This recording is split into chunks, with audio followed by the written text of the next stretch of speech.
اعوذ باللہ من الشیطان الرجیم، بسم اللہ الرحمن الرحیم۔ السلام علیکم ناظرین، امید ہے آپ خیریت سے ہوں گے۔ آج 22 جون سال کا سب سے بڑا دن اور سال کی سب سے چھوٹی رات۔ آج میں اندازہ لگا رہا تھا کہ کوئی یہ 14.5 گھنٹے کا دن بنتا ہے تقریباً، اور 9.5 گھنٹے کی رات بنتی ہے۔ اس کا مطلب یہ ہے کہ اس آج والے وقت نے 1 سال کے بعد واپس آنا ہے، اس لیے انجوائے کیجئے۔ دن تو آپ نے گزار لیا، لمبا ترین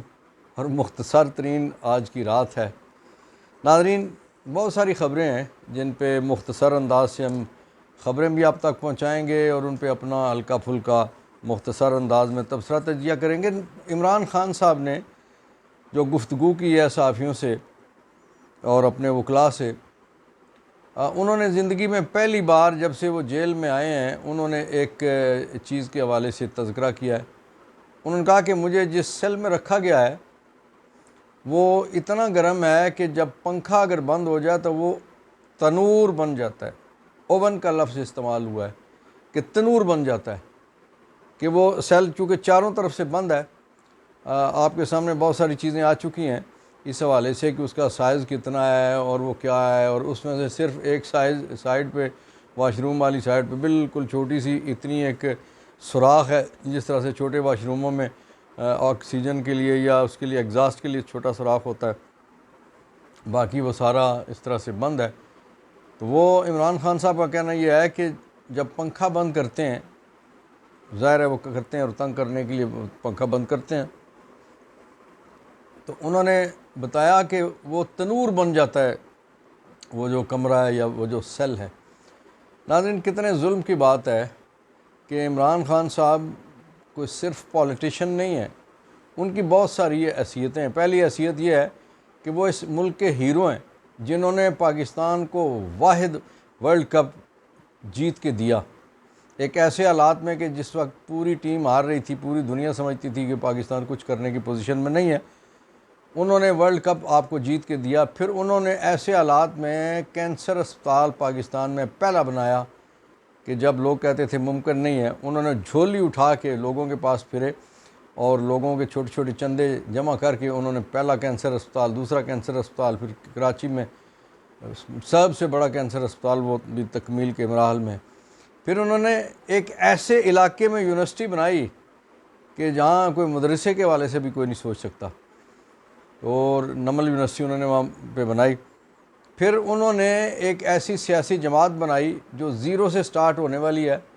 اور جس میں سارے کے سارے لوگ جو اس وقت اس جماعت میں شامل ہوئے، وہ سارے کے سارے نو آموز یا بچے تھے اس میں یا کوئی نوجوان تھے ایسے کہ جن کا کوئی تجربہ نہیں تھا، اور پھر وہ 23 سال کی محنت کے بعد وہ پاکستان کے اقتدار میں بھی وہ جماعت آ گئی اور وزارت عظمیٰ اس جماعت کو مل گئی، عمران خان صاحب وزیر اعظم بنے۔ پھر ناظرین، اس وقت پاکستان کی سب سے بڑی جماعت جو سب سے زیادہ ووٹیں لینے والی جماعت ہے، اور چاروں صوبوں میں گلگت بلتستان کشمیر کی بھی بات کی جائے تو سب سے مقبول جماعت پی ٹی آئی ہے، اور اس پی ٹی آئی کے لیڈر کو ایسی جھوٹے کیسوں میں، ایسے ماحول میں، ایسے سیل میں رکھا گیا ہے کہ جس میں اس جو 45-46 ڈگری ٹیمپریچر جہاں پنڈی میں چل رہا ہوتا ہے، تو وہاں پہ اس سیل میں جب پنکھا بند ہوتا ہے تو کیا حال ہوتے۔ لیکن میں آپ کو بتاؤں ناظرین کہ عمران خان صاحب اس قدر وہ تگڑے اعصاب کے مالک ہیں کہ وہ گرمی سردی میں اس طرح سے ایکسرسائز کرتے تھے کہ ان کے ساتھی بتاتے ہیں کہ وہ جو بلٹ پروف گاڑیاں ہوتی ہیں اس میں ان کا شیشہ نیچے نہیں ہو سکتا۔ اب وہ لوگ بتاتے ہیں کہ بلٹ پروف گاڑی میں بغیر اے سی کے وہ سفر کر لیتے ہیں، نہ وہ سردی میں کسی ہیٹر کا ان کو تقاضا ہوتا ہے اور نہ گرمی میں کسی اے سی کی ان کی ضرورت ہوتی ہے۔ شاید اللہ رب العزت نے ان کے دماغ میں ڈالا ہوا تھا کہ ایک ایسا وقت آنا ہے کہ جس میں یہ سختیاں میں نے برداشت کرنی ہے۔ تو مجھے وہ ایک سید بادشاہ کا قافلہ کہ جو شہدائے بالا کوٹ ہیں ان کے حوالے سے واقعہ یاد آ جاتا ہے کہ جب وہ دہلی کی جامع مسجد میں جون جولائی کی دھوپ میں سید اس پہ چلتے ہیں ننگے پاؤں، تو کسی نے پوچھا کہ یہ کیا کر رہے ہیں، انہوں نے کہا کہ یہ میں مشق کر رہا ہوں، اپنے آپ کو تیار کر رہا ہوں۔ تو وہ پوچھنے والے کو نہیں پتہ تھا۔ پھر کچھ عرصے کے بعد وہ قافلہ لے کے، تو وہ پھر سمندر کے ساتھ ساتھ اور پھر یہ کراچی والی سائڈ سے اور پھر بلوچستان والی سائڈ سے افغانستان، پھر چلتے چلتے وہ سید بادشاہ کا قافلہ، سید عطا اللہ شاہ بخاری، سید اسماعیل شہید، اور وہ پھر یہاں پہ پہنچے. تو وہ مجھے بات یاد آئی کہ عمران خان نے بھی اپنے آپ کو اس کے لیے شاید تیار کیا ہوا تھا. اس وقت جو سختیاں ہیں، لیکن دکھ کی بات یہ ہے کہ سسٹم ان کے ساتھ بہت زیادہ زیادتی کر رہا ہے. ناظرین، اسد قیصر نے اور اپوزیشن لیڈر نے جو تقاریر کی ہیں بجٹ پہ، بڑی زبردست انہوں نے اپنی طرف سے تجاویز بھی دی ہیں. خاص طور پہ میں اسد قیصر صاحب کی جو گفتگو ہے اس میں جو ایک نقطہ انہوں نے بڑا کارآمد کہا ہے. بے شمار انہوں نے تحفظات کا اظہار کیا، کئی اعتراضات کیے، بہت ساری تجاویز دیں، لیکن جو چیز انہوں نے کہی، انہوں نے کہا کہ ہمیں، میرے صوبے کو، انہوں نے کہا ہمارے علاقے کو اور میرے صوبے کو لڑائی میں رکھا گیا. کبھی ہمیں مذہب کی لڑائی میں ڈالا گیا، کبھی ہمیں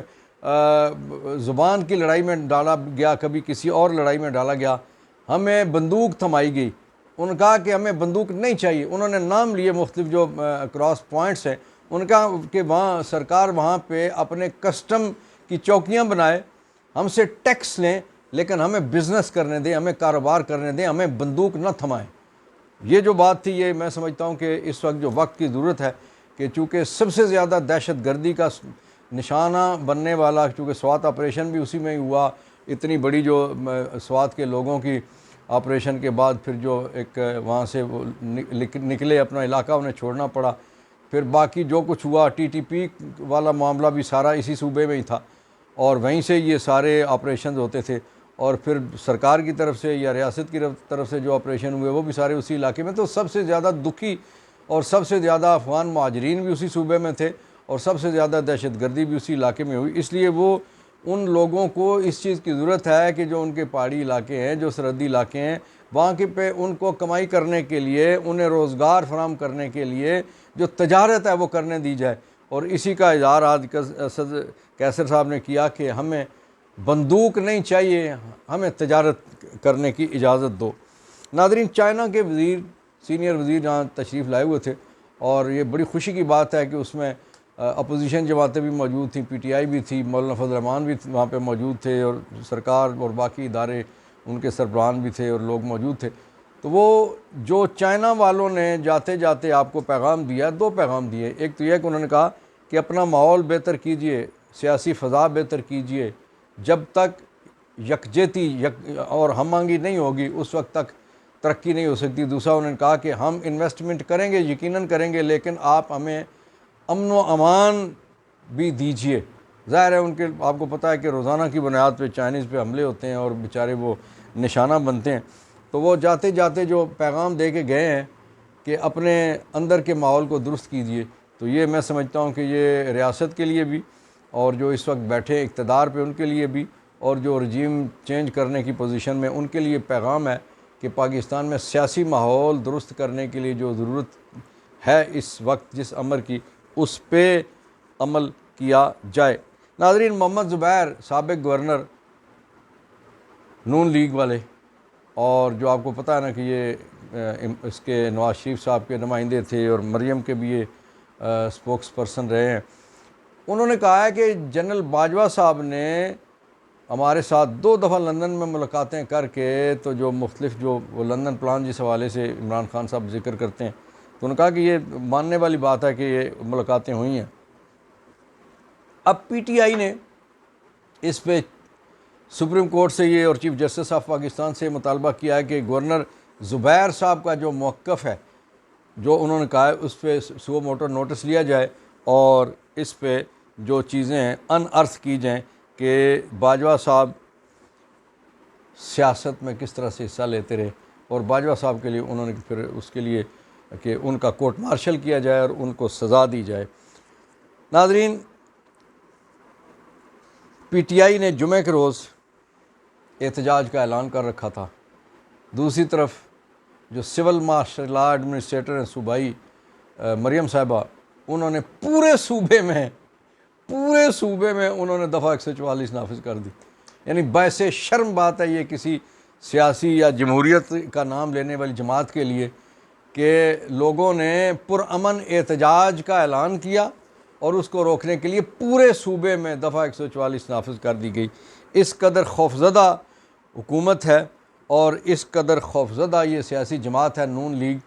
اور کیا پیپلز پارٹی کا بھی یہی حال ہے کہ وہ کراچی سندھ میں بھی جلسہ کسی جگہ نہیں پی ٹی آئی کو کرنے دیتے۔ اسد قیصر صاحب نے آج انہیں آفر کیا ہے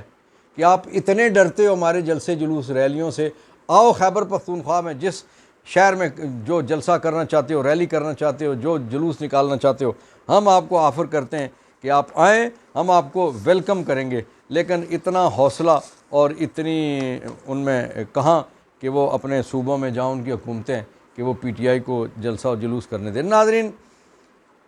پیپلز پارٹی نے سارے آئینی عہدے رکھے ہوئے ہیں، صدر پاکستان بھی وہ ہیں، گورنر 2 صوبوں کے بھی وہ ہیں، اور ان کے پاس چیئرمین شپ سینٹ کی چیئرمینی بھی ہے، اور بھی کچھ چیزیں ان کے پاس ہیں۔ اس سارے کے باوجود وہ ظاہر یہ کرتے ہیں کہ حکومت کے ساتھ ہمارا تعلق نہیں ہے، چونکہ ہم نے وزارتیں نہیں لی ہوئی۔ لوگوں کو پتہ ہے کہ کیا کچھ آپ نے لیا ہوا، کیا نہیں لیا ہوا۔ انہوں نے ایک ڈرامہ رچایا تھا، جس طرح سے الیکشن سے پہلے ڈرامہ رچایا تھا کہ جناب الیکشن ہم الگ ہو کے لڑیں گے اور نون لیگ کو سبق سکھا دیں گے، اور شہباز شریف ناکام ترین آدمی ہے، اور بعد میں تعریفیں بھی کرتے رہے شہباز شریف کی بلاول صاحب۔ ابھی بھی انہوں نے پچھلے دنوں کہا نہیں جی ہم نے تو اپنے ایم این ایز کو کہہ دیا ہے کہ آپ اپنی مرضی سے ووٹ دیجئے گا، بجٹ میں دیں یا نہ دیں۔ لیکن پھر انہوں نے کہا، ملاقات جب ہوئی، جب معاملات سیٹ ہو گئے، طے ہو گئے، تو پھر انہوں نے بلاول نے کہا جی کہ جناب ہمیں پورا بھروسہ ہے، پورا ایمان اور اعتقاد ہے اور یقین ہے شہباز شریف صاحب کی صلاحیتوں پہ بھی اور ان کے وعدوں پہ بھی، اور بجٹ میں ساتھ دینے کا اعلان کر دیا گیا۔ تو وہ نون لیگی اس وقت یہ کہتے ہیں کہ پیپلز پارٹی والوں، میٹھا میٹھا ہپ ہپ اور کڑوا کڑوا تھو نہیں چلے گا، تمہیں ہماری کامیابی ناکامی سب میں ساتھ ہونا پڑے گا۔ اب یہ بات بڑی سخت نون لیگ والوں نے کی ہے، لیکن بات بنتی تو سچی بات ہے یہی تھی۔ مریم نواز صاحبہ کا حلقہ کھلنے جا رہا ہے۔ آپ کو پتہ ہے نا کہ جسٹس انوار صاحب نے، انہوں نے وہی کام کیا ہے جو اسلام آباد میں جو کام کیا تھا جسٹس طارق محمود جہانگیری صاحب نے۔ انہوں نے کہا تھا کہ فارم 45 لے آئیے، فارم 46 7 بھی لے آئیے، اس کے ساتھ بیان الفی بھی لے آئیے۔ اب علیم والے حلقے میں، شہباز والے حلقے میں، مریم والے حلقے میں، اون والے حلقے میں، ان سب حلقوں میں جو ہیں متعلقہ جج صاحب، انہوں نے کہا ہے کہ آپ فارم 45 بھی لے آئیے اور ساتھ بیان الفی بھی لے آئیے۔ تو اس میں سنا ہے کہ جس دن یہ خبر معاملہ ہوا کہ مریم صاحبہ اس قدر چیخی ہیں، یہ بات سوشل میڈیا پہ آ چکی ہے کہ اس قدر چیخ کے انہوں نے کہا کہ اسے کیا ضرورت تھی یہ کہنے کی، یعنی عدالت کے لیے تو اور اسے اور وہ اس طرح کے لفظ استعمال کیے گئے، اور فاضل جج صاحب کے لیے کہ اس نے ایسا کیوں کیا اور تم اس کو روک کیوں نہیں پائے۔ اپنے لوگوں پہ انہوں نے غصہ کیا۔ بہرحال غصہ تو ان کا بنتا ہے، اس کی وجہ یہ ہے کہ انہیں پتہ ہے کہ جس دن فارم 45 والا عقدہ کھلے گا ان کی چھٹی ہو جائے گی۔ ناظرین، فلسطینیوں کے لیے ہم دعا کرتے ہیں کہ اللہ رب العزت ان کے لیے آسانیاں پیدا کرے اور ان کی مشکلات میں کمی ہو اور بالآخر خاتمہ ہو، فلسطین آزاد ہو انشاءاللہ العزیز۔ ناظرین، ہماری اگر آواز آپ سمجھتے ہیں ہم حق سچ کی آواز ہیں تو اس کو دوسروں تک پہنچانے کے لیے ہماری مدد کیجیے، ہمارے چینل کو سبسکرائب کیجیے، ہماری آواز کو اپنے ساتھیوں تک بھی پہنچائیے۔ اللہ آپ کا حامی و ناصر ہو۔ پاکستان زندہ باد، فلسطین کشمیر پائندہ باد۔